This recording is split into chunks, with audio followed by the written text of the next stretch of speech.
Hello everyone. If you like what I'm doing here, please consider subscribing, liking, and commenting. It would really help the channel out quite a bit. Thank you very much.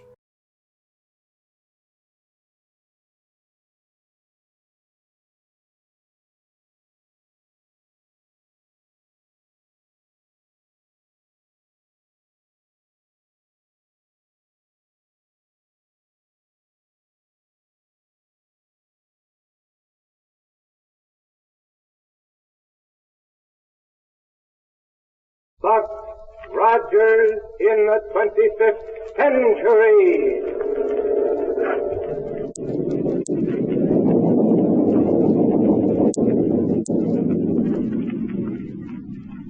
Buck Rogers is on the air, brought to you by the makers of Popsicle, Fudgicle, and Creamsicle, those delicious frozen confections on a stick.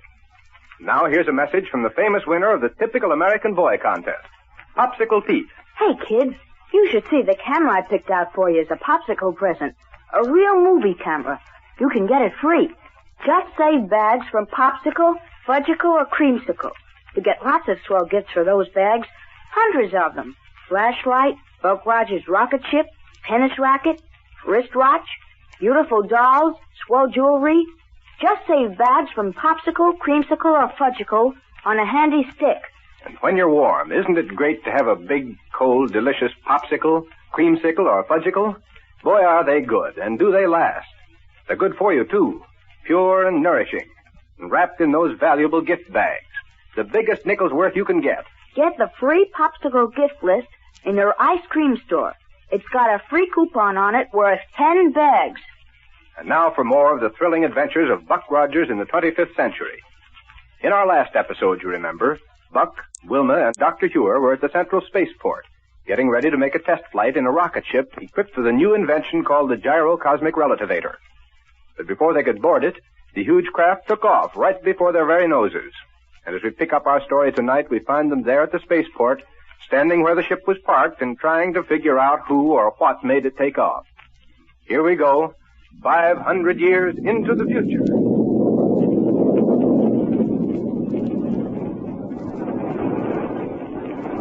There goes our rocket ship. I don't understand. Look, who could have taken it? Beyond me, Wilma. And the new Gyro Cosmic Relativator's on board. Right. That's why it was able to take off so quickly. Then whoever took it must have known about that relativator. You're probably right, Wilma. But Black Barney is the only person I've told anything. Dr. Hewer. Yes, Bud? That message that came in from Central Radio Bureau just before we came outside here to get into that ship. Still at Kane and Ardela. Oh. Sure. If they just escaped from the municipal prison, the one thing they need most is a rocket ship. And those two wouldn't waste any time getting it. You're right. Yes, sir. They probably came right out here to the spaceport, saw our test ship standing there with nobody around it, and hopped right off in it. Look there. Huh? They must have used one of those little air roadsters there to fly over here. Unless they all belong to the workmen out here. They certainly couldn't have walked out here in such a short time. Well, come along anyway. Well, where to, Doctor? We'll take one of these little roadsters and go back to my laboratory. Okay, come on. You think there's some connection between this business of the stolen rocket ship and the report about the ransacking of your laboratory? Exactly. Get in, Wilma. Right. Go ahead, Doctor. I'll take the controls. Thank you. All ready, Buck? Here we go.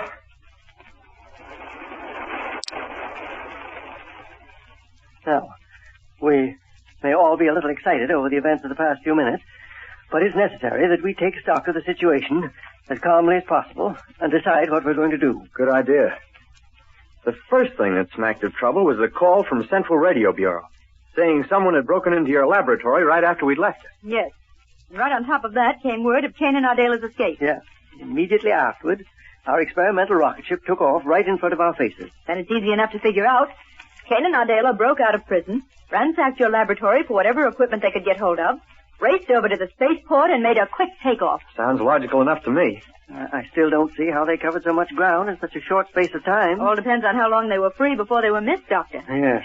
Well, we'll find out when we reach my laboratory if the rocket police is still there. Right. But I wonder what happened to Black Barney. He and Willie were going to meet us at the spaceport.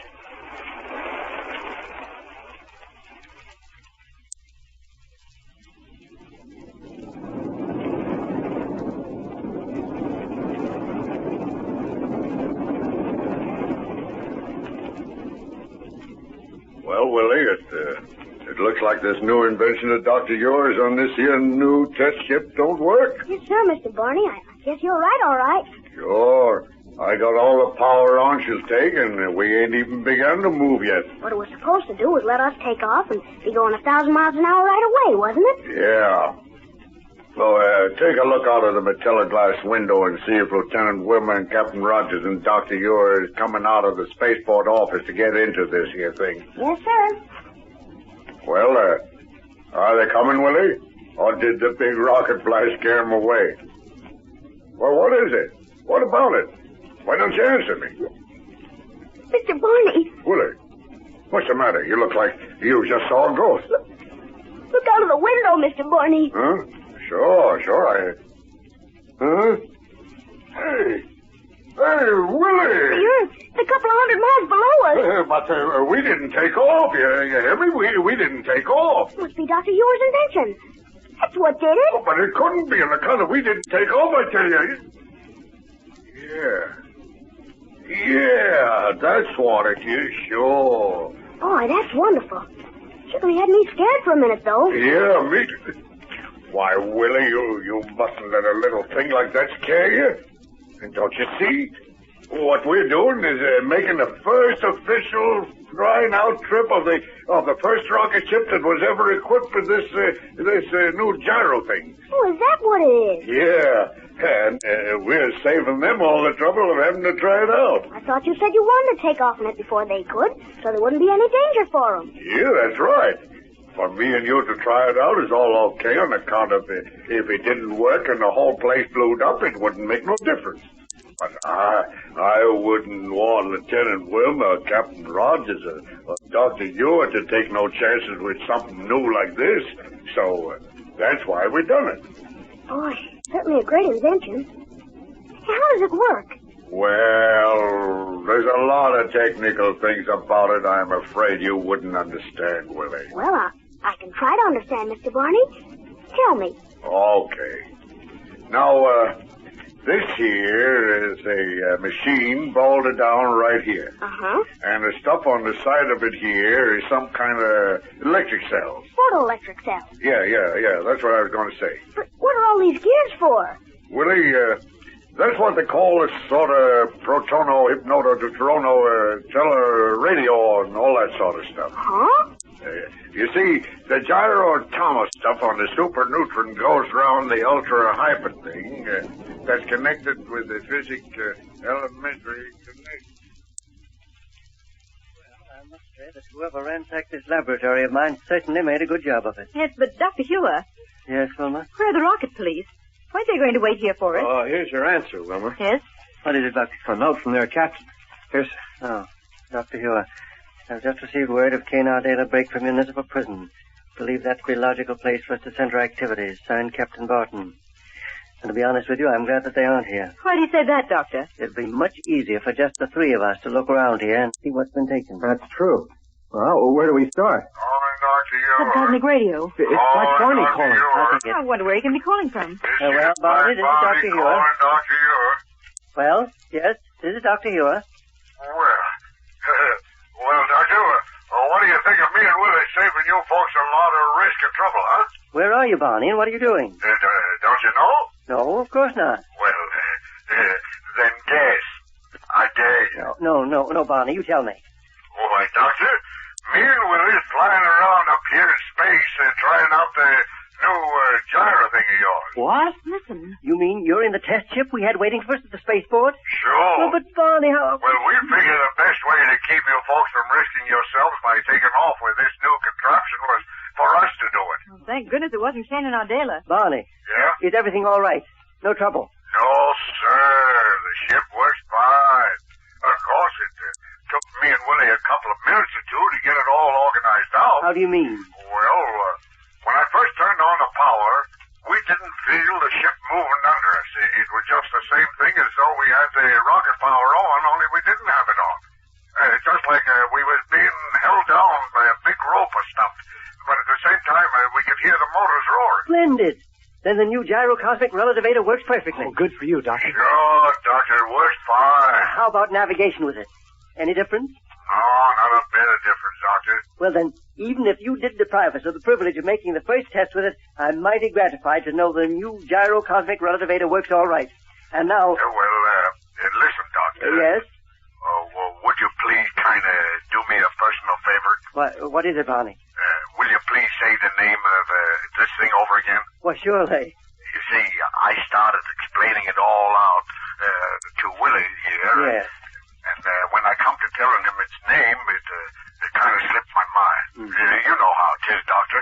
I always got so many important things to think about all the time that them little details kind of slipped my mind.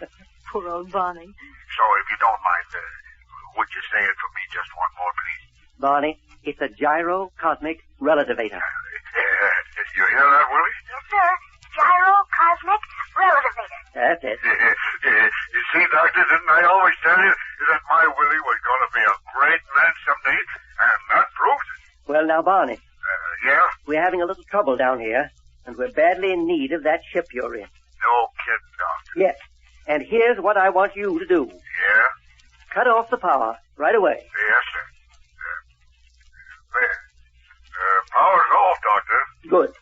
Now, just as soon as we finish talking, face that ship you're in around and head back for Earth just as fast as you safely can. We'll be waiting for you at the Central Spaceport. Okay, Doctor. We'll turn back on the power again and head back for Earth as fast as we can. But would you mind telling me what the trouble is? Killer Kane. Kane? Yes. He and Ardela have escaped. Say, that's awful. That's why we need the rocket ship with the Relativator. Well, Doctor, we'll head right back again. All right, Barney. Signing off. Sir, signing off. You hear that, Willie? Yes, sir. Pretty serious, isn't it? Of course it is. And I guess they don't only need a rocket ship down there. Huh? They probably need me, too. When people like Kane and Ardela get loose, Willie, there's going to be a lot of trouble. Well, then, let's get started back to Earth. Yes, sir. Hang on for power.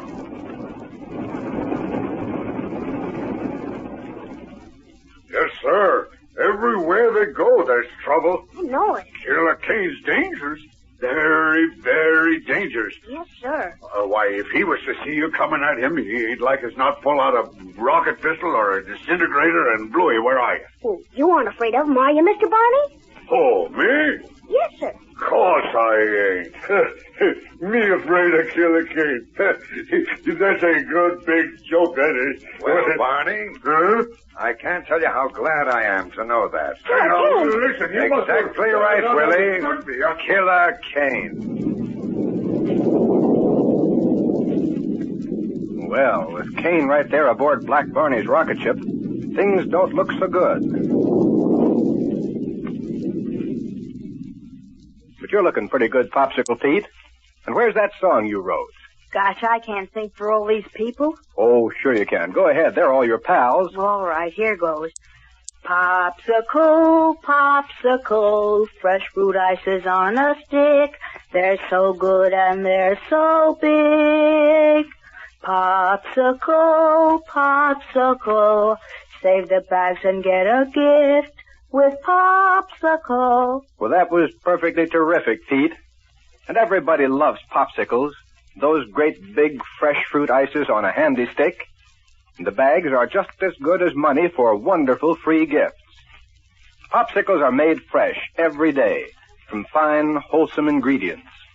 Doesn't it make your mouth water just to think how good they taste in all those fresh fruit flavors and how long they last?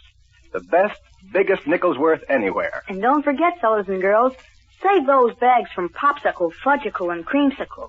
And get those free presents. A camera, a wristwatch, jewelry, fishing tackle, hundreds of swell gifts. You'd better save bags every day.